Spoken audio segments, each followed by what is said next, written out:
versuch hier zu schwingen. Okay? 1, 2, 1, 2. So, gleichzeitig nach dem Schwung pushen wir mit der linken Hand unseren Kopf im Kreis. Okay? Wir drücken ihn einfach weg. Und weg. So, und jetzt probieren wir uns sanft über die Schulter nicht fallen, sondern gleiten zu lassen. Okay? Noch einmal.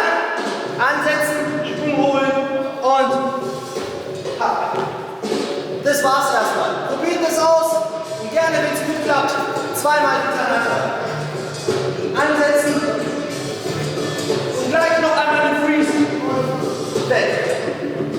Viel Spaß!